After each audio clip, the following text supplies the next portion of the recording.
we have to talk about some of these crazy events that we got along the way. The Church of Scientology. I remember getting a voicemail and it was like, this is X name. I'm from the Church of Scientology in Los Angeles, California. Our Atlanta branch. Satellite campus? It's their blank anniversary, and we want to surprise them at the anniversary party with this coffee cart.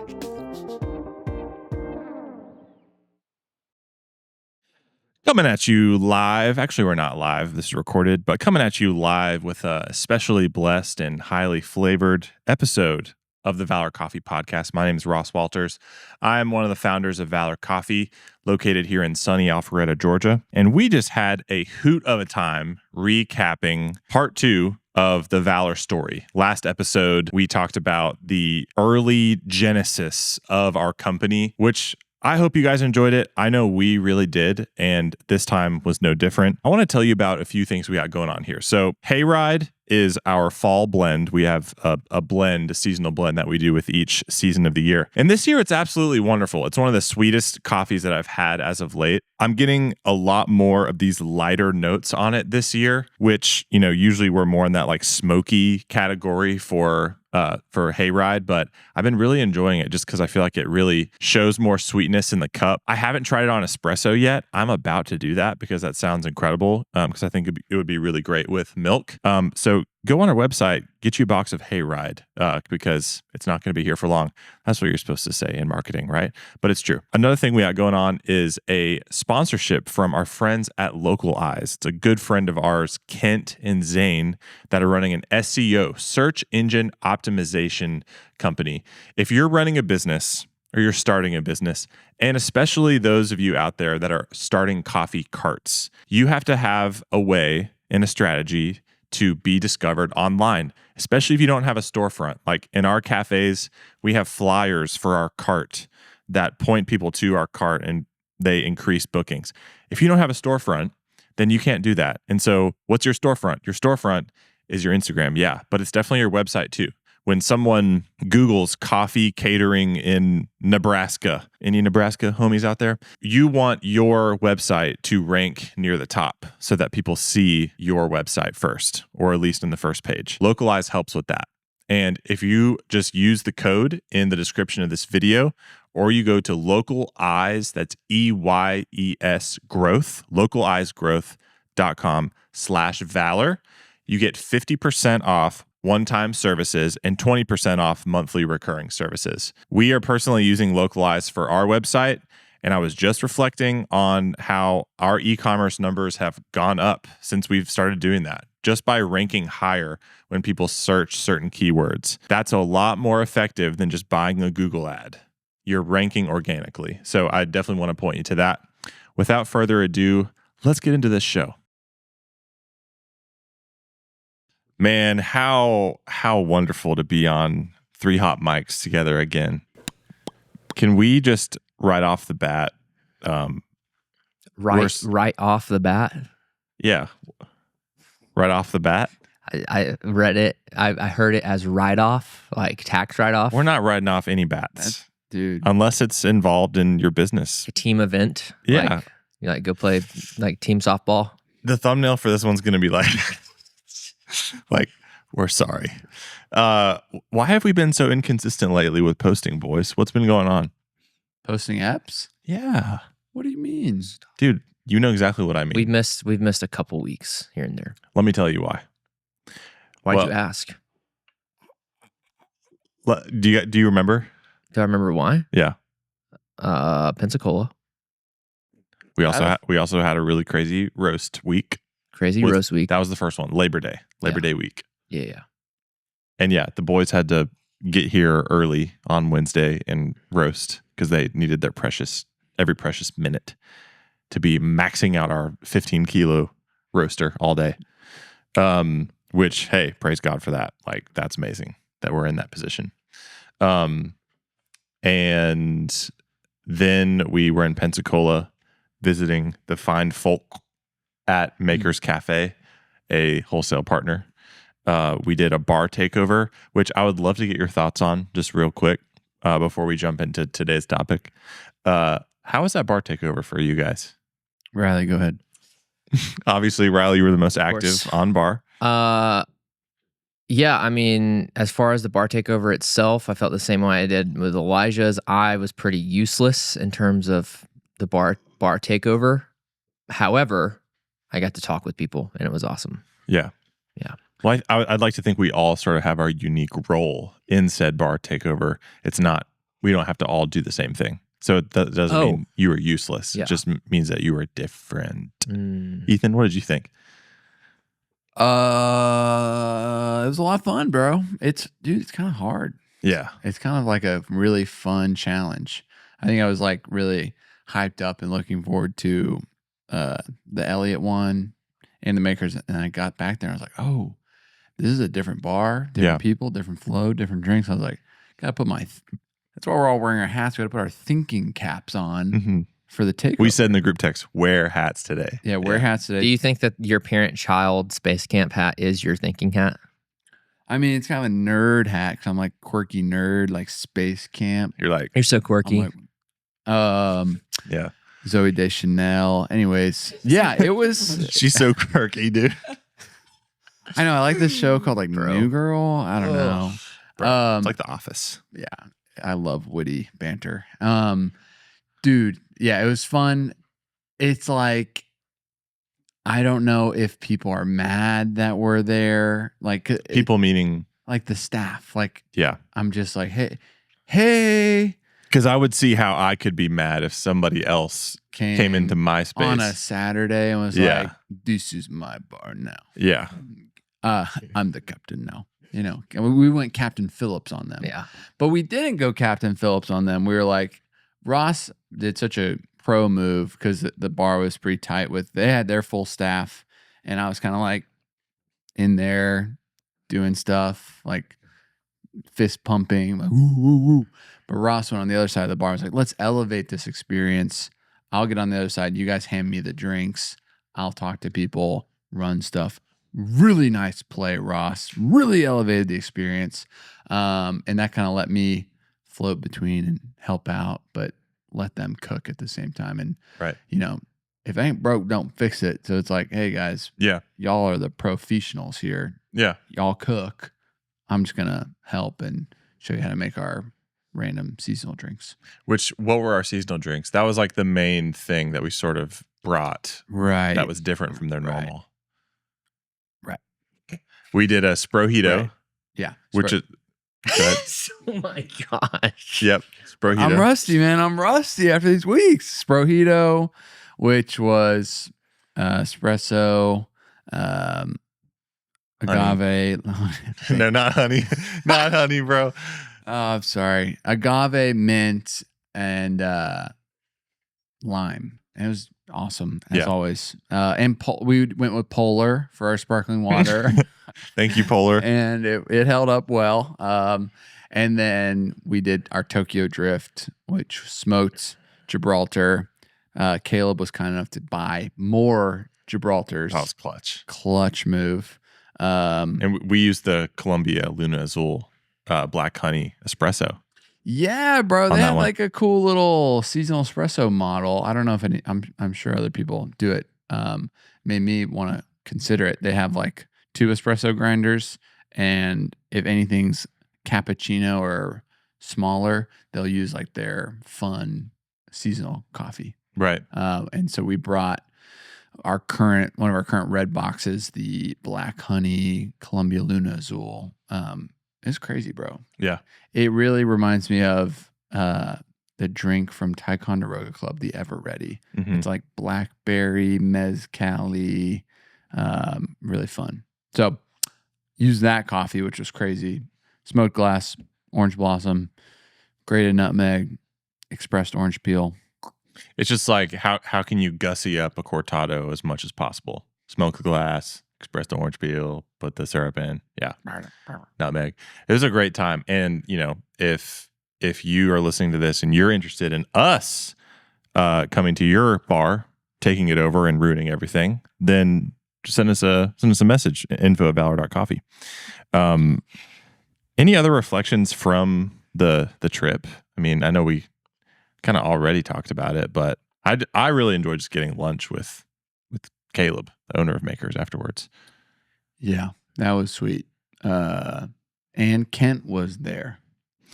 Kent was so there. We can never forget that he was really there. It's true. And he was like your confidant that day. Like if he wouldn't have been there, I wouldn't have known what to do with He was your myself. accoutrement. Yes, he was my accoutrement. Yeah. Riley, how are you feeling today, man? Good. Better question, what's going on? What's going on? I'm just upset. Tough weekend of football. Oh. Yeah. It's okay. Yeah, it is okay. And on today's episode, we are going to be covering part two of two. Part two of two. I mean, who knows at We'll this see, point? right? The rate that we started. We purposed in our hearts last episode to recap and tell the story of Valor in its entirety, but we got embarrassingly not far in the story. We got from, like how we met, or like super origin vibes, to we got licensed as a caterer, and we didn't even get to like we started booking events yet. So We didn't even start talking about events that we did. We'll be able to cruise through that fast. yeah. But we talked about how we were dealing with all these health departments and they weren't very helpful. But then we talked to Dawson County Health Department. They were very helpful. We partnered with a local caterer who became our base of operations, because when you're starting a coffee cart company, you usually don't have a ton of money to spend. Anyone know what I'm talking about out there? Come on, let's hear it. And so one of the requirements is you have to have a base of operations, but who has money to build out a warehouse or like a commercial kitchen? So we used someone else's. What do you guys remember about our first earliest conception thoughts about like, let's go get some events? That's where we left off.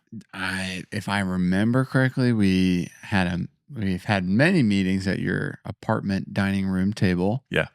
And we would have our laptops out and we would be Googling event venues just across the state.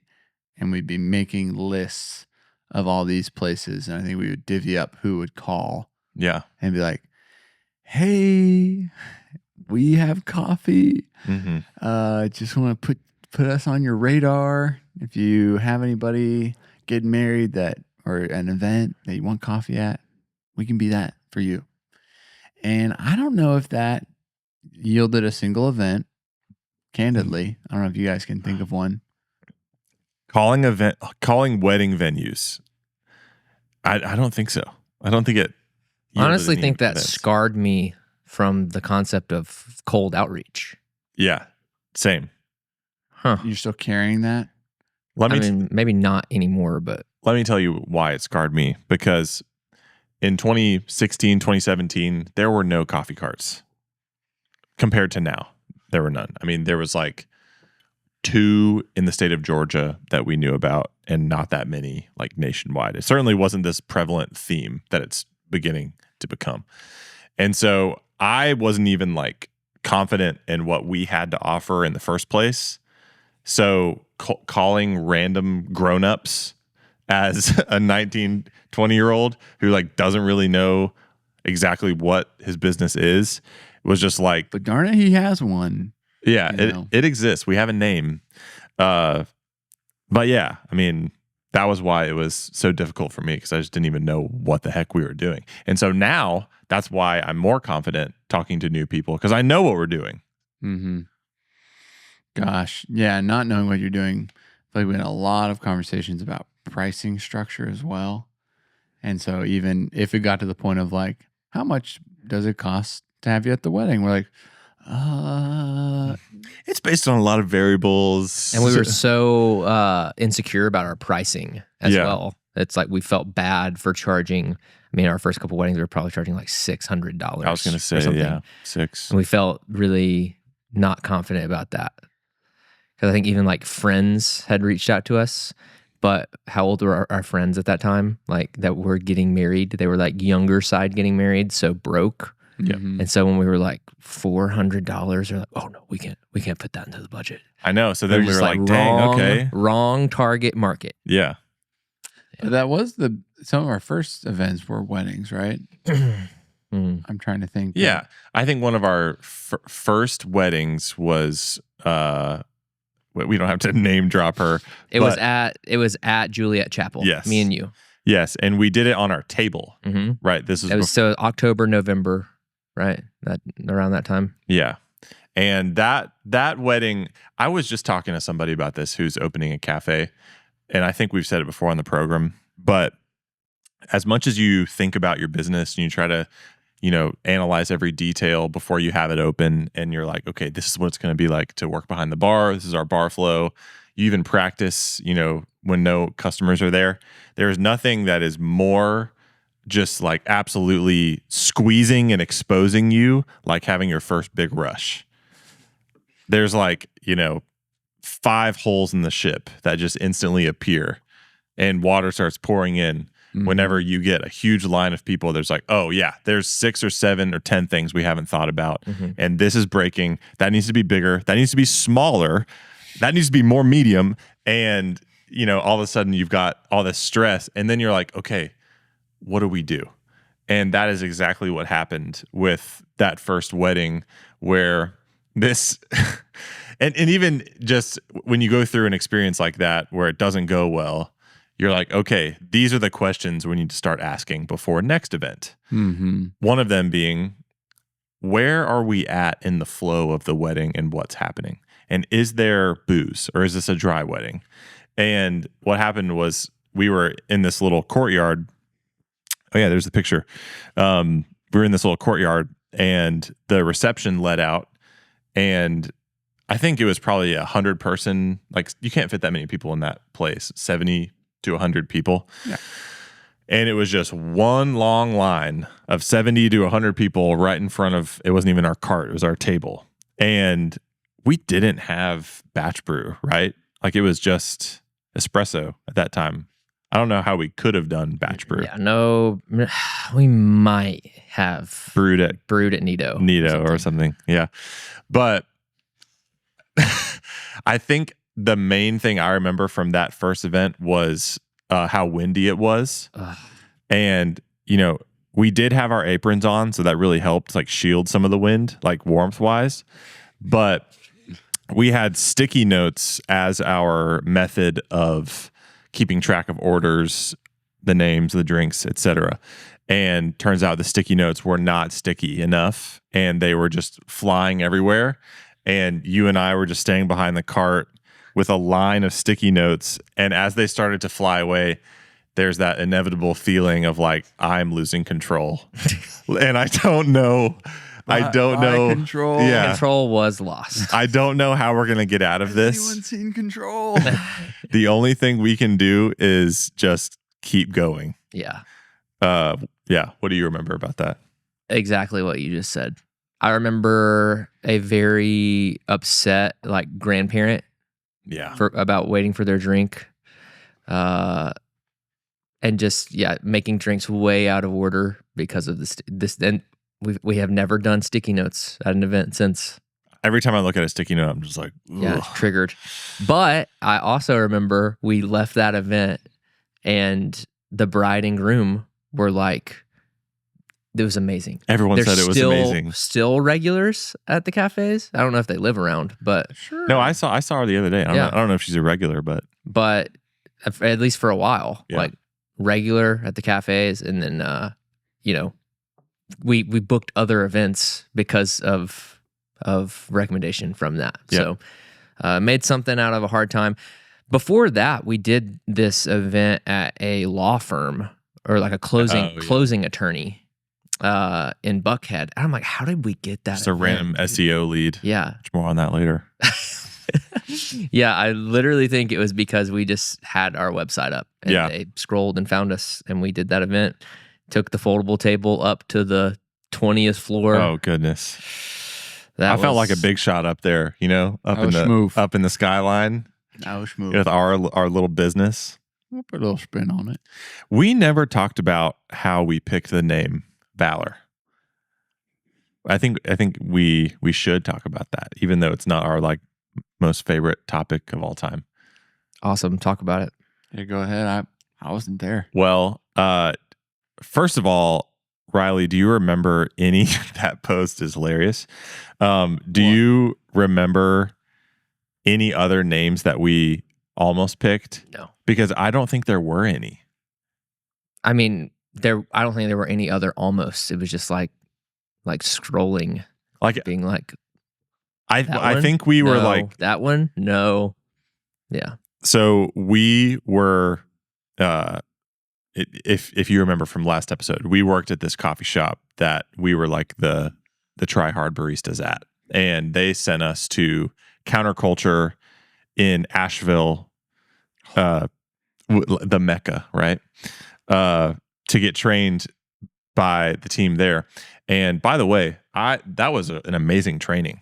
Like, I still think about that. I still use the things I learned during that training because it was all just so new. And I think part of that is like at that time, while it wasn't that long ago, there definitely wasn't the like YouTube content and resources that's out there now. And so we were there, and then I think on a break or something, we went to High Five, which is a counterculture account in Asheville. And we just sat there and we're like, okay, we need to find a name for our coffee cart. And I think it literally just started, the idea started with us just saying, there's not a lot of coffee companies that start with the letter V. And so then we looked in the online thesaurus under V, and when you know it, VA was towards the top. VAL. VAL, Valor. And we're like, oh, that's kind of a cool name. And I think that was it. That's kind of it. Yeah, that was it. We've gone on to attach meaning to it that I do believe in and get behind. Like, for example, value or valor means value in Spanish, which none of us are Hispanic or speak Spanish, but speak for yourself. But it's true. It does mean that. Yeah. And it also means courage in the face of adversity, which, hey, that's a good thing. It's awesome. I like that. Love that. I mean, I think that's exemplified in our company to some degree. So we've attached meaning to it, but really the origins were very not that thought out. But I love our name. Yeah, I love it too, man. I honestly, I don't think there's ever been a time where like, can't believe we're stuck with this. Yeah. Or even, hey, if there's some threatening lawsuits out there and we're like, we might have to change our name moments. If that ever happened. If that ever would happen and we ever explored other options that we never came across something that was like, if we could do it all again. Yeah. But no, Valor, I mean, I think it's just a gift like that finding that word in that time and it being so easy. It was just like something that was right there for us. And it was like, okay. Oh yeah. Back on the Instagram, I'm kind of just like looking at the other things we were posting at the time. Maybe we were doing other events here or there, but I'm seeing like Gibson Co. Yeah, pop up. I mean, I'm just gonna be real.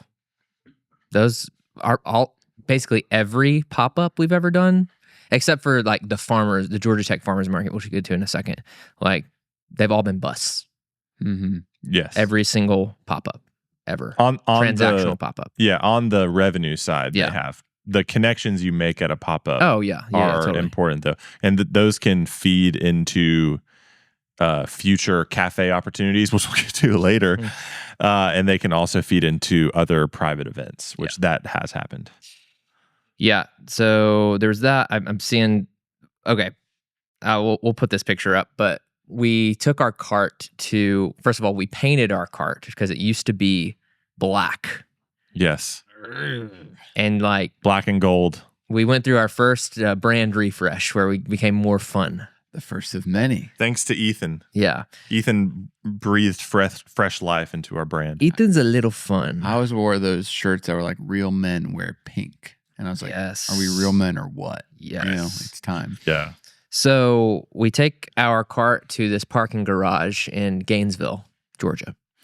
And we do a photo shoot. And I think it did a lot for us. We've used those photos many, many times. I used one of them for the thumbnail in the part 1 video. Thank you, Marshall Hahn. But I'm just reading the caption of this Instagram post, and it's funny. The rest of the year is booking up fast. First of all, BS. Yeah, right. We're creating scarcity mindset. Yep. Get in touch now to book us for your wedding or other event. Also, Anything, please. Valor will be popping up at the North Georgia Premium Outlets at Pottery Barn Yep. this Saturday from 10 to 2. Stop by for an espresso beverage. Espresso Mule, highly recommended. Was that one just you, or did both of you guys do that I think one? we. Did Man. you set me up or I something? think, yes. Yeah. I think you teed me up for I it. teed you up. Again, a failure of. Hey, yeah. Big time. Think you made $40? Oh, more than that. $60? 60 to 80, baby. Yeah, that's wild. Yeah, we did Madewell, Pottery Barn. And we would like take the tips out of the tip jar and like add that to the revenue. We weren't taking any of it all anyways. going to the same place at that point. There was so few of dollars. Yeah. Yeah. What are some of our next posts there? Sign up for our newsletter. I'm like, what? What were we even? I guess maybe like we were going to tell people where we were popping up. That was the idea. And then merch, our first t-shirt, I guess. Mm-hmm. Second t-shirt. Joseph still has that one, the pink one. It's so bad. It's nice. Okay. Then the next post. This upcoming Wednesday, Valor will be at the Georgia Tech Farmers Market from 10 to 2. We will be donating 10% of our sales to, there's a hurricane. Come out, get great coffee, and help the cause. So that is kind of where I think things kind of, I don't know. We were doing something. Our first recurring thing. Yeah. Yeah, I think that's where we learned a very valuable lesson, which is in the nature of this business early on, it was events. And so that can be very sporadic, very infrequent. And so it felt like we were losing momentum in our business a lot, where we would do an event that would feel good. It would feel good to like exist as a brand. People out there that are starting something, like I feel like you know exactly what I'm talking about, especially if you're in the events business and your events are very sporadic. But what that Georgia Tech Farmers Market taught us was we had something on the calendar once a week for a whole semester. And for us to go through the same thing once a week, load up the trailer, get everything prepped, go down there, unload everything. Go to Chattahoochee Coffee Co. Yeah, right. And that's when we did our meeting. Ethan's like asleep in his truck somewhere. Oh my gosh. Dude. Yeah. And I remember starting to feel the remnants of a brand identity forming, like the remnants of a culture forming. People come back after they like visit the market once, and they're like, it was good and I'm back. You're like, yeah. Like, oh, that's a new concept for us. Like, that's pretty cool. Dude, locked in. Dude, to get that gig too, we had to present like the cart to like a student body like committee. I don't know if we were all there. I feel like we all were all there. I wasn't there. That sounds really, really cloudy to me. Yeah, we like had to set up and like talk about our company. It was like a pitch. Yeah. It was just really I remember funny. we were all really nervous about it. We freaking nailed it, man. But yeah, from that moment, it was like the next, pretty much all of our Instagram content for a while was like, come see us at the Georgia Tech Farmers Market. Yeah. And then that was like through November. Maybe. It was like fresh reminder, Valor will only be at the Georgia Tech Farmers Market for a few more weeks. That was November 7th. Make sure to make it out on Wednesday to get some coffee from Cat Cloud and see Valor in Midtown before we head off to new adventures. Shrugging emoji. But a lot of this stuff, there's like hashtag, hear this, talking about like creating a brand identity, hashtag gather around. Yep. Hashtag we're here for you. Yeah. Remember that? That was our thing. I don't know if we called that our mission statement at the time. I guess we did. That was when Valor Coffee. We're here for you. I was really into building a story brand, Donald Miller, and his whole thing was like, how can you communicate what your company is to someone who doesn't know what your company is in like 5 words or whatever. Mhm. So I think it wasn't like our mission statement internally, but it was our I don't know, whatever kind of line you want to call that. Hashtag okay, now that's hot. Yeah, we used to say that. Okay, now that's hot. Looking at this Georgia Tech Farmers Market menu, lavender, vanilla, caramel, cardamom, mocha. Yeah, baby. Bro. How this about day. that? How about that? To this day. That's crazy. I remember consistent. in the mix of that, like Michaela would come to the farmer's market a lot, and Ethan was talking about like dropping lavender vanilla. And she was like, that's the dumbest thing I've ever heard. She And you guys saved us. haven't like spoken since. That is accurate, yeah. Okay, and then maybe our worst pop-up ever. I just have to talk about it. December 1st, 2017, Madewell, Avalon. Wah, wah. I think that was, we made $30, $20. And it was all positioning. I mean, it just wasn't marketed. Mm-hmm. Like, we were probably doing it at the wrong time. Yeah, anyways. Probably we don't have to dwell illegally. there. Probably illegally. I feel like if anything, a nice clothing store, that'd be like more of a, hey, grab a coffee. Thanks for being in the space. Totally. And then someone's like, oh, I have to pay. Yep. I gotta pay more. I was already buying $80 jeans. Yeah. All right. And then January 22nd. Wait. Before we go there, we have to talk about some of these crazy events that we got along the way. It's 8:48 a.m., just so you know. One of them, the Church of Scientology. There is a Church of Scientology maybe like 20 minutes north of downtown Atlanta. And I don't remember how we got it. We definitely didn't seek it out. I'll tell you that. But we got like a phone call. A phone call? Yeah. Who answered? Voicemail on my phone, maybe. I think I did the communication and booking of the event from what I remember. I think we like charged more than we ever had. We're like, yeah, it would be like $1,000. Yeah, I think we charged. I don't know why the number 6. I think we charged $11.50. But I remember getting a voicemail and it was like, "This is X name. I'm from the Church of Scientology in Los Angeles, California. From LA. Our Atlanta branch division campus. I don't know. Satellite campus. They're doing it's their blank anniversary, and we want to surprise them at the anniversary party with this coffee cart."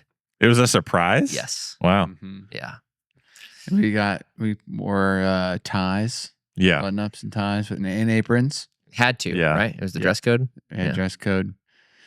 Golly, there's some things that I could say, but it was just nice crowd, right? Yeah. Sure. Yeah. Sure. Yeah. Yeah. They really wanted us to sign up for some stuff. Classes. They were throwing some lines out. It was busy, bro. Yeah. Ripping. That was probably our busiest event that we had up to that point. Was it like 5 p.m., right? Yeah. Yeah. And then another one was a drag show, which was like a lot less common. I mean, not that like I go to drag shows, but like at that time it was like, I didn't even know what it was. Now Like it's a racing show. Yeah. The drag racing. It's like a lot more of a prevalent thing now. But what's crazy about it is, one, that was a pop-up. Okay. So that was us selling drinks in a nightclub in Atlanta. Well, it was like an all ages event too. They were trying to make it like family friendly. So they wanted a coffee cart to have like mocktails. And I feel like we had drinks called like the Michael Jackson or like It was a Michael Jackson themed night. Yeah. Oh, okay. Yeah. We had like the Thriller or whatever. So yeah, we were there, and then it was at 11 p.m. and we were selling coffee. Start. I feel like it was like 11 start, right? Yeah. Like we were And there then- until like 2. Why did we bring all of our wives to that? My wife was not there. For Okay, that one. Michaela and Rachel came. And Ethan's friend. Who? My friend. Yes. Who? Adam. Adam came. Yes. That is, No. Justin? That one makes more. It was Justin. I don't even know why we brought these people, but the crazy part of it, someone needed to buy the drinks. it was, this is crazy that we thought we were going to like sell. That just shows drinks. You'll take anything you can get. That was towards the beginning. Yeah. That was like towards the top of the year, which is kind of funny that, with the cart, pretty much it just took us a year to get into our permanent pop-up. Because it seems like it took so much longer. Is it the top of 2018? This was at the top of 2017, the Scientology drag show. A drag show, and then just to finish that thought, turned into a stripping situation where it's a family event, and then like all of a sudden we're just serving drinks, and then I look up and it's like, oh, that is a naked woman on the stage. And then Rachel, my wife, is like, look away. And we all hide under the cart. We're hiding under the cart because we're just like, try not to look. It is wild. And then we loaded out at like 2:30 a.m. Yeah. That was... Won't go into that anymore. But, all right, we got to move. January 22nd. I'm sure I have archived some posts on the Instagram over the years. Oh, man.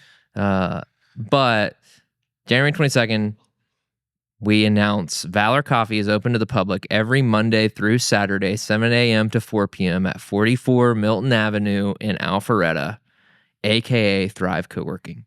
We are so stoked to be in the same place daily. Alpharetta folks, we can't wait to build relationships with each and every one of you. Stop by and say hi. Awesome. Well, wake up. Kick ass repeat sign right there in the back. Glowing bright. Yeah. Well, we got to give the 2-minute backstory on how that happened, because I was teeing it up.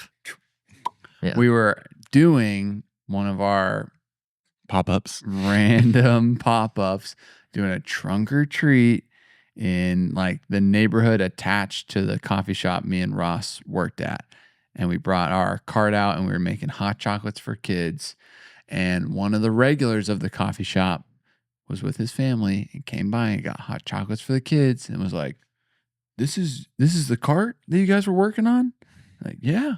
He's like, this thing's awesome. I have a building in downtown Alpharetta and they're putting a co-working space in, and you should totally like put your cart in the co-working space. First off, I was so confused because I didn't understand like leasing and owning. I was like, how is it? He was like, you have to talk to the guy who runs the co-working space. And I was like, but you own the building. Like, can't you just do anything you want? He's like, no, it's like his business. He's renting it. And I'm like, what? And yeah. So we talked to the owner of the co-working space. I think we bring the cart one day. Brought the cart. It was all three of us. Yeah, and he was like, nah, I don't think so. This isn't going to work. Yeah, we were like kind of pushing it around different areas of there's not like a big lobby or anything. If anyone went to the cart, I mean, this is like back alley of the building, like glass garage door, some tables. And it's not really like a spot for it. And he's like, I'm sorry, guys. I don't think it's going to work. We were so crushed. And then what did we do? We asked again. And then he said verbatim, Grayson, bleep this out. Let's do it. Yeah. And so then the pop-up was born, bro. Monday through Saturday, really? Monday through Saturday. When did we take on Sundays, you think? A little ways into it. I remember the talks and the conversation and finally doing it, but that was a really magical feeling, opening up that pop-up. Yeah. I quit my job. The last job I ever had to quit. Yeah, that was a huge topic of conversation. Yeah. When are we going to go full-time with the business? And even though we were bringing in like $80 a day, it did allow you to go full-time. I think I attribute that to me creating a budget for my life. I really do. Because I remember sitting down and running the very, very hard numbers of like, what is the absolute bare minimum that I need to survive?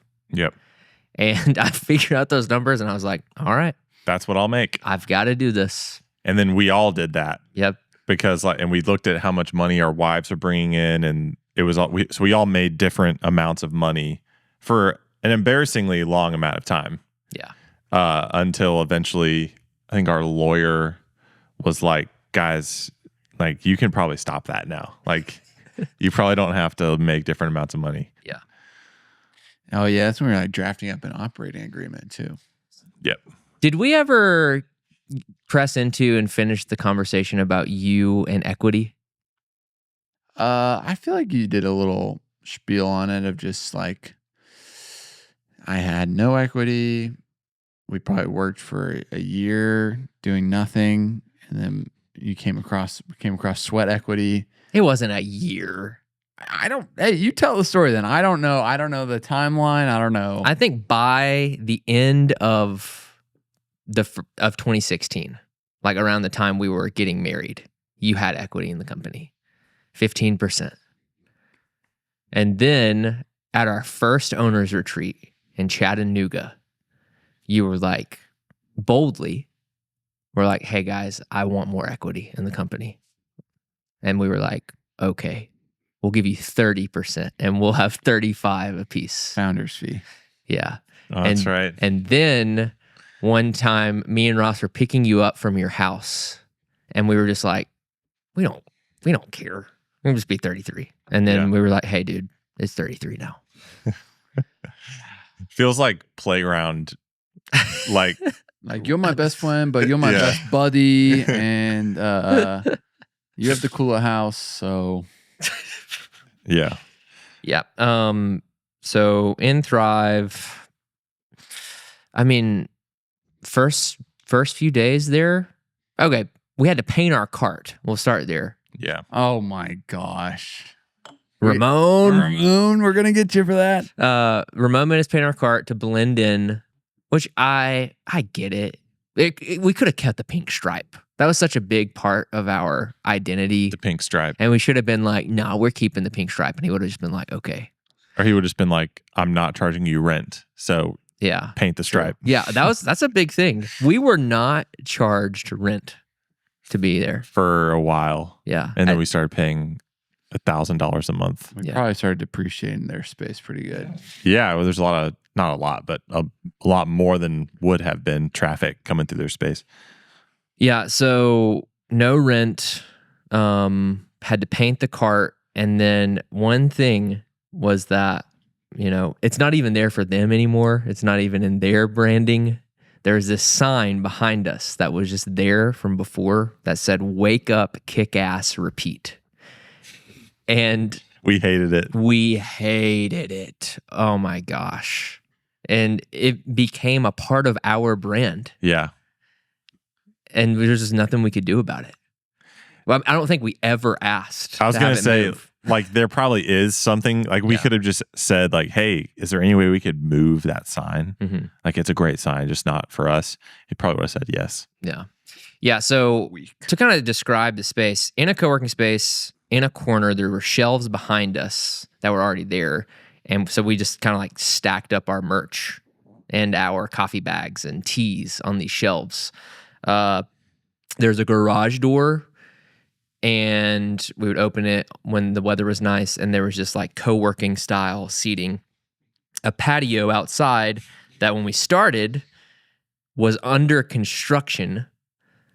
Oh, that was awful. The jackhammer. And so we had to like describe how to get to our space through the front door. And yeah, those were the days where we just made $50, $60, $70, $80 a day.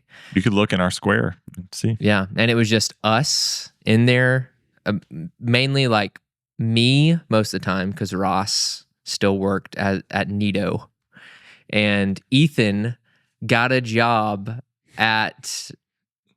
talking about the owner of the business the owner of the building at his business as an assistant, office B, yeah, as an office B, and he would come over at lunch and he would come over to help close and open because I was also the Thrive janitor. He was also the Thrive B, and he would like clean the windows and toilets. Hey, dude.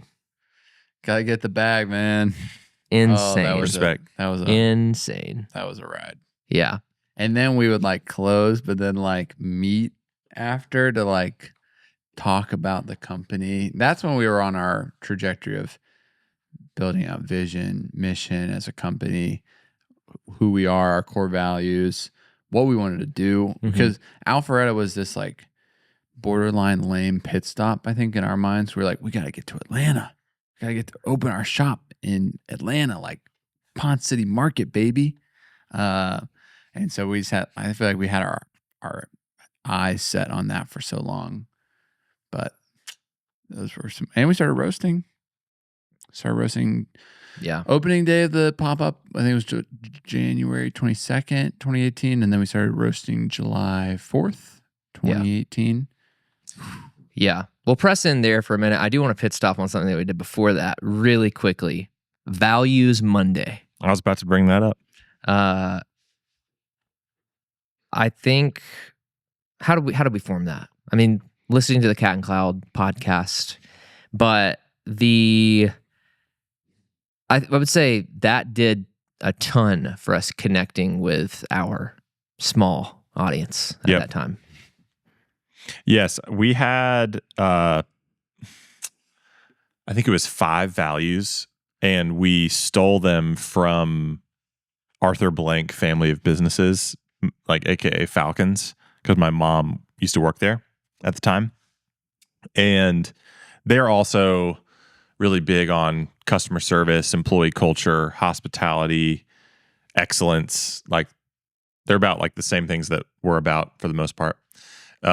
And so we just copy and pasted their values because like, they're a good company. We'll just do what they're doing.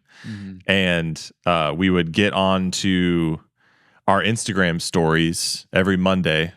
This was before Reels were a thing. Or else we probably would have posted Reels. And we would just talk about the value of the day. And whoever was talking about it would go like while we're open at like 7 a.m. over to like the conference room area and just like talk about which was just from so many angles really cringe, but mortifying for me, man. Yeah, I mean, like, none of us had ever really talked into a camera, let alone tried to convey the core values of a business. Do you want to hear the values? Yeah. You guys think that you could remember them? Is listen and respond one? Yes. Put people first. Yeah. Excellence and empathy. Listen and respond. This was after we changed some of them. Live transparent. Yeah. I don't remember that one. Put on the show. Cat and Cloud. Put people first. I think that was all of them. Yeah. At that point. I mean, those are great, but I love ours now. Yeah. It just takes time to figure out what the heck you're doing. Yeah. And what you're about, and kind of what I was talking about with the Georgia Tech Farmers Market. Like that's what I'm talking about. Like when you start to operate your business in a more consistent and regular fashion, you start to form a brand identity and form a culture. And then we just slowly started to assign words to describe that thing. Mm-hmm. So a lot of Values Monday content.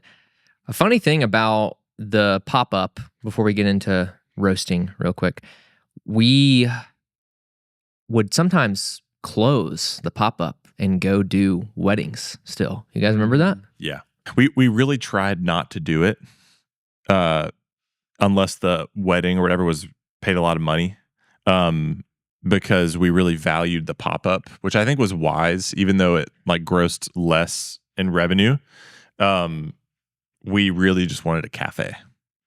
And we knew that not closing the pop-up was one of the best things for our future cafe, especially when we figured out that the cafe, spoiler alert, was going to be in the same building as our pop-up one day. And so we're like, man, we can't close. That's always been a big value for us, is like, I guess, availability and reliability for a guest to come in and be like, I know that they're going to be open at this time. I know they're going to have this stuff in stock or whatever. But sometimes we would go do events. What are you smiling at? movie sets. Just some of these posts, dude. Philosophy Friday. You're like, Values Monday was such a hit. Really, dude? And then the caption is Merriam-Webster's dictionary defines Valor's Philosophy Friday as the day of the week where Valor shares a nugget of philosophy. Dude, we're so deep. Man, that's wild. All right. Roasting. This is going to be a 3-part podcast. There's no way. 100%. We're running out of time. Me and Ethan get into the car and drive to Charleston, South Carolina, and spend a weekend with Balzac and learn how to roast, I Who's guess. Balzac? We didn't even learn how to roast. We just watched roasting happen. And we charted it Yeah. Manually. manually. By hand. Yeah. Yeah. So and I'm really glad that all happened. I had a connection at Balzac, and that led to, we by far buy most of our coffee from them still to this day.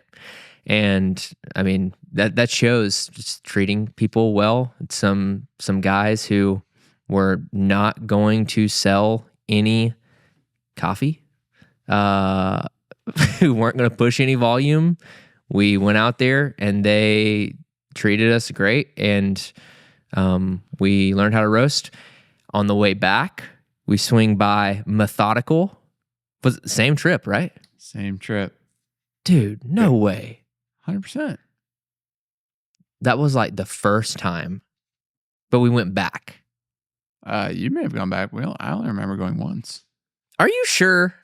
Dude, yes. Because I think the day where we went up there and spent all day was a different day. No. Dude, I know it was. This doesn't matter. Whatever. Who cares? No, Ross. We'll just say there was a time where we went to Methodical, and they also... Can you agree on that? Yes, Riley and I went to Methodical. And this was under like the impression that I was going to roast the coffee. You're going to be involved on that side of the business, and Ross was going to be the cafe guy. This shows how things have been, they've been tossed around. They've been mixed up. But we go to Methodical. Will lets us hang out, teaches us, him and Steven. Yep. Steve-O, they teach us how to roast. And why? Why would they do that? And it's just because he's a good guy. Yeah, and I think we gave them money, but it was no money. Zero money. Yeah. Like maybe $300. Yeah.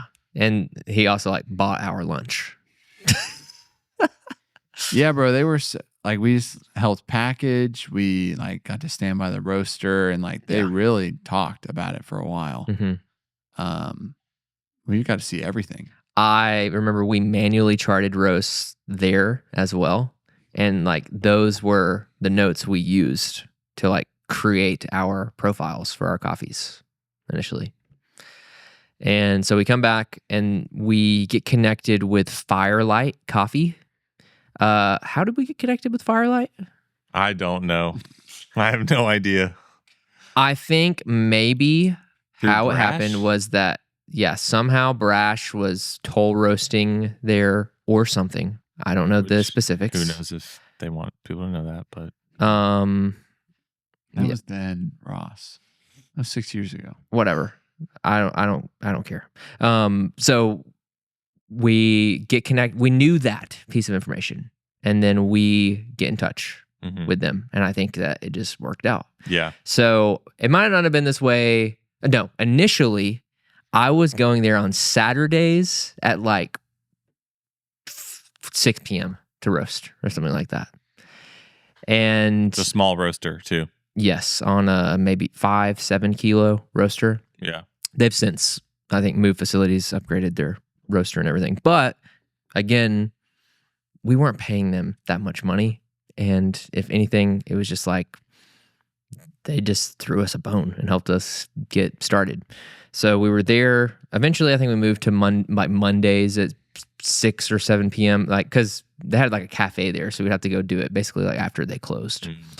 And then just from our pop-up in Alpharetta at the same time, we meet this dude, Landon, and this other dude, David, and they're starting a coffee company in Johns Creek called Peach. And eventually, and they were roasting in house. And I remember always having the thought, man, I wish that we could just roast there. And then one day Landon was like, hey, just want to throw this out there. If you guys want, it's a lot closer. I know you have a good thing with Firelight. You can move your roasting up here. And I was like, oh gosh, because let me think about it. Yes. Like, a couple miles down the road. Way bigger roaster. So we were super thankful for Firelight, but then able to move into this other opportunity. But let me give you a picture of the roasting day when we first started roasting. Me and Ross would meet at our storage unit. CubeSmart. At CubeSmart, Roswell, or Alpharetta, I don't know. So we would meet there, load up my Honda Civic with buckets of green coffee that we would measure out on a scale in the storage unit. Oh, and we would, oh gosh, because I would look at all the orders for that day, and then we had our spreadsheet of all the different coffees, and then I would manually type in the quantities for all the coffees, and then that would spit out how much green, and then we would weigh it out at the storage unit. Oh my gosh, dude. You can't weigh down the Civic too much. So you got to be oh my right gosh. But yeah, obviously we weren't working with full sack increments, except for maybe like for free throw for the main component. Everything else, Ishlama. We had to be very precise. And so we would load up the Civic, load up the Escape, and hit the road. Go to Peach, roast the coffee. Here's where we get into some murky waters. Load it back into the car, roasted. Drive to my house. Well, no, at the beginning, you would go to Peach by yourself. Yes, that's true. And I would be Peach working or Firelight, yeah. Be working the pop-up. And then when you're done, you text me, hey, I'm done. And then I leave the pop-up, you hop on bar, and then I come to your house and package. Yes. In Marietta, which is like 30 minutes away. Yeah, so we would drive way far away, package, and then Ross would go buy FedEx. Yep. Drop off the packages to be shipped, and then drive to the cafe, drop off stuff, drive to the storage unit. Yeah. Or maybe you just like ride around with stuff in your car for like the whole week, probably. Oh my gosh. That's starting a business, and baby. that lasted. Well, okay. Eventually, all we had to do was ask Peach if we could package there, and then we started packaging there shortly after. I think that was a great example of what we added as a core value: challenge the status quo. We were used to doing that whole loading up the car and going to my house thing because that's how we did it at Firelight, and we were afraid to ask at Peach. And then we were like, hey, Peach, can we package here? And Landon was like, yeah. And so we did that. And then eventually like, hey, can we keep some green coffee here? Yeah. He was like, yeah. Yeah. Yeah, I think we were learning two sort of opposing things at that time. One of them was like, do whatever it takes, no matter how hard it is to fulfill your vision. I think that's a really good thing. And if we didn't have that, we wouldn't be sitting here today. But also, there comes a time where you can like start to optimize your operation. Yeah. We were always so slow to do that because I think I don't know why exactly, but like if how we do things now, like I feel like we're a lot better at just asking like, is this really the best way to do it? Like, because we have more resources to some extent to like improve things. At that time, it was like, I'm going to assume that whatever the hardest path is, that's probably going to be the one we'll take because we just like don't have anything to work off of. Yeah. So yeah, Rose, I mean, I remember our first biggest wholesale account was Nido Cafe because we worked there. Our alma mater. Because we worked there and we were good friends with the owners, and we told them, hey, we're going to start roasting. Do you want to be our first wholesale account? You want to get in on this action. Which, full circle, they started roasting their own coffee a while back, and now they use our coffee again. now we're one of their wholesale accounts. We use their coffee. Man. Oh, okay. Question for you. What do you think would have happened if we would have had custom, nice packaging from the beginning? How do you think the trajectory of our company would be different? Well, there's an argument, a couple different directions. The coffee was not the best. True. That, depending on how you feel about people and whether they like packaging over quality, like that's fair.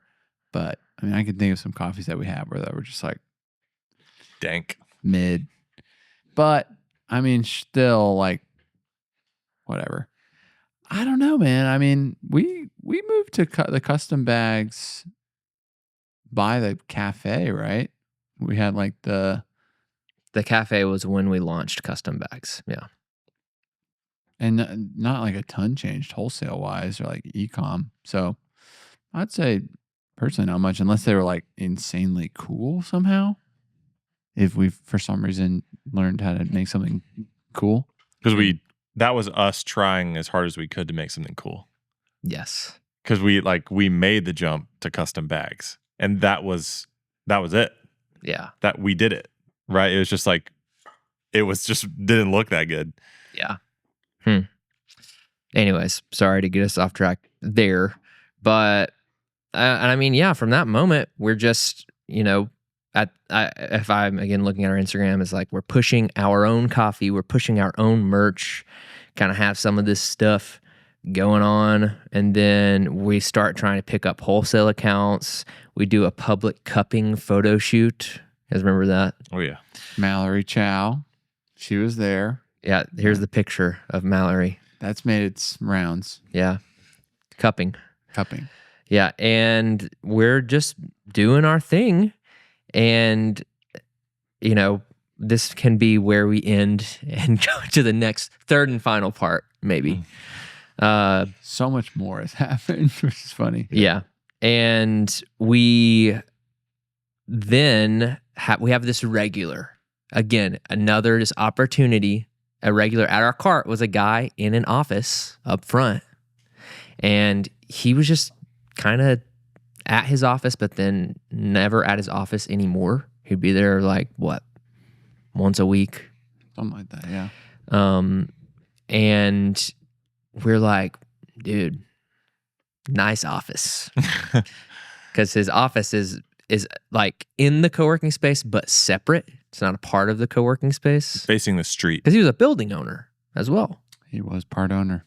And we started kind of planting the seed of like, what if we opened a coffee shop at the front of this building? Because we were looking everywhere in the city. Yeah, we were for real really estate. looking in Atlanta. And we were like, we're going to go where the opportunity strikes, which was kind of crazy. Like, why were we thinking that? Well, I think we were still thinking that at the point where we were starting to make, hundreds of dollars a day. I think, I don't know how much of it was this, but part of it was we didn't know if specialty coffee could thrive in the suburbs. Yeah. Which was just so silly. Yeah. But we hadn't seen it done. It's true. We got decently close on some spaces. Like we saw that one in Chambly. Mm-hmm. We were like, yeah, Chambly. I still like Chambly. Honestly, that space would probably crush if they didn't have the restrictions around it. Yeah. Yep. So we should get into the cafe. There's a lot to talk about on our story of building out our first cafe. Yeah. So I'll finish that thought, but I just want to say this. Over the course of that year of 2018, I went full-time on day one. Ross went full-time in March. So shortly after, because I think we were like, all right, bare minimum, we have to make $80 a day to float Riley's life. And then shortly after that, we were probably making like $200 a day once people started to hear about it a little bit. Over double. And then we were like, all right, we can float Ross's wife makes more than Riley's wife, so he needs less money. Right. So then Ross puts in his 2 weeks, moves over. And then it was a little longer for Ethan. October is whenever you moved full time with Valor. Yeah, that was funny because it could have been more like September, but there was this whole like, you can't quit your job. We own the building that your pop-up's in moment. I had to find a replacement for myself. Like, oh Yeah. Jeez. Good times. Good times. That was awesome. So anyways, keep talking with the guy in that office where we want to open the cafe. And then I remember we had like a meeting one time where we had to like figure out other arrangements with him and also like the co-working space. Do you remember this? About like, is there an office available in the co-working space for him to move into? Oh. Yeah, well, his plan was to office out of the back of the coffee shop. Yes. Oh, yeah. And that is how it was when we started. Oh my gosh. When we opened, we only had the back room. We didn't have the back room. We had upstairs, bro. We had upstairs. We had What? We had the mop That's sink. true. It's true. We only had upstairs? Yeah, that was Upstairs for you listening is not upstairs. It's not what Oh. it sounds like. It was like Yeah. we would put cups in the ceiling. Yeah, we like mounted shelves We called it upstairs. all around the little hallway to go to the bathroom. Yeah, we did. And like the mop sink area. Which, I mean, going to see other coffee shops is always so fun to see like how other people pull off crazy stuff like that, you know, and just like put stuff everywhere.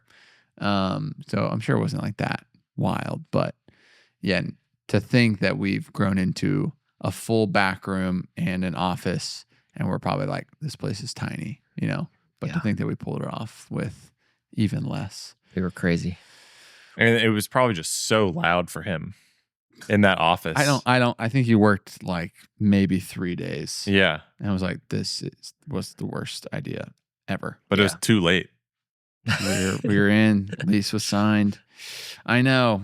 And but then I don't know how it all panned out that he just like got an office in the co-working space. And Yeah, I'll bring him on the show, see what he's doing now. that all worked out for us, you know? Yeah. And anyways, we'll get into the cafe later, but just to say, we did negotiate being able to tear down some walls and start building out our cafe. Cafe build out, I don't think we got time for that. No, we got to write a memoir. You guys enjoying this out there on the internet? I hope so. If because- so, just tell us you are, because it feels a little self-indulgent, but also I'm really enjoying myself. But hey, we just remembered that we didn't have the back room in the office when we started. Shout out to upstairs. Upstairs. All right, guys, let's wrap. Are we done? I mean, we have to talk about some things first. I was about to say, I feel like we have a few things to cover, and a big thank you. Oh my gosh. The coffee movement out in, Wow, we didn't even talk about the coffee brewed with third wave water. let alone, who sent us the coffee that we brewed here in-house with third wave water to increase vibrancy by about 60%. So big thank you to, the coffee, they swagged us out, baby. I mean, I'm talking this crazy coffee that I haven't even tasted yet that I will be tasting after this from Doc called Yuzu Crew. This has their name on it. It says microdose. So I don't know if the coffee movement started roasting, but that would be epic. But it's a double fermentation thermal shock geisha from Colombia. Letty Bermudez. World class, baby. It tasted incredible. It was, I want more. not enough. We need to unleash it. So, and then the shirt's a tote. So we're going to be absolutely swagged out in coffee movement gear. And I'm pretty dang positive we met the manager at SCA, who is awesome. So what a delight. But man, third wave water, we got to go get some more distilled water so that we can be well prepared. Honestly, being able to come here during my work week, the hubbub of the cafe, and get to find such sweet reprieve in the training lab when I know that there's just a gorgeous gallon jug of well mineralized water, just primed, like 141. Yeah, 141 ppm, primed for me to brew a cuppa. I'm happy. Personally, I was brewing the light blue box Kenya Nairi Hill Estate AA, and boy, that coffee is sweet. Yeah, so enjoyable. I need to have more of that one. I've only really cupped it. Yeah. Man, I still just love the Fellow XF. Got to get sponsored by Fellow for that, so I can say it even more, or just say it for free. I was gonna say, or we could just enjoy it. It makes such a good cuppa. Yeah, the drawdown is so consistent. The time, everything. It's just like it's unmatched. So thank you, Third Wave Water. Thank you for your many profiles. Though I only use one because I do the same thing. I'm sure if you want to mix it up by getting different types of coffees. We've got to dabble into the medium roast profile. I mean, I did one time just because I ran out of the classic because I couldn't find the box. Let's brew workers' comp with. I feel like workers' comp is a medium roast. Agreed. Yeah. Well said. I would call it a medium roast. Maybe free throw is like a medium light. Free throw is pretty light. What's hard for me is I'm curious. Like they're not about this, so this doesn't affect it. But like, it's hard to change two variables to try to see a difference. So I'm like, to use medium roast and a different coffee. I'm like, what would it be like to use the same on like two different coffees, or use two different waters on the same coffee? I guess we need to do a double blind test. Yeah. Right. Yep. Yeah. Third Wave Water is one of my favorite things to use at home. Improves my coffee quality more than anything else, really. Good grinder obviously would take you a long way, but if you had to choose between a cheap burr grinder or getting pre-ground at your local coffee shop. Yeah, I mean, the water is going to make a big difference if you're just pulling straight from your tap or using too filtered of water. Don't want to do that. We've been down that road. So Third Wave Water, you can use our link below and use code VALOR at checkout for 15% off your purchase. And the first 5 people who buy using that every day will get a cupping spoon and a TDS meter. It resets every day? Yeah. Shoot. I don't know. Third Wave Water, 60% better 100% of the time. You know what would be cool if like there was a way for Grayson to like have a little shot, like a little camera shot that pops up in the episode. He's got like a microphone. He's like able to actually speak his mind because we're always talking about him. What's up, everybody? Welcome to my part of this podcast. My name is Grayson, and I'm the editor of this podcast. Editor-in-chief, some would say. And I just wanted to publicly apologize for missing a few clips of color correction last week. All right? I was trying a new method and thought it might be slick, and turns out it wasn't. So we're back to the old school way of doing things. Don't fix it if it ain't broke. Yeah, I just wanted to say a few things, give you guys a few of my opinions, okay? Because I know a lot of you out there really were curious about kind of how I think about some things, specifically some things pertaining to coffee. One of those things is how I feel about AeroPress, okay? I've made myself an AeroPress every morning for the last 3.5 years. I like it. I think it's nice. I like the process. I like the... I think it tastes pretty great. One time I made it for Ross. He said, this tastes really good. He said that. So to all of you haters on the AeroPress out there, I wish you well, okay? But I do think you're wrong. Anyways, that concludes this part of the podcast. So thanks for listening. And yeah, get you a cup of that Valor, okay? We all know it's good. That's why we're here. That's why we're listening to this podcast, all right? They're great guys also, but the coffee's good. It's objectively good, you know? Whether it's in a cafe, whether it's via coffee subscription, or if you're a wholesale partner, you know where to go. You know what to do. Get it. All right. Love you guys. Bye.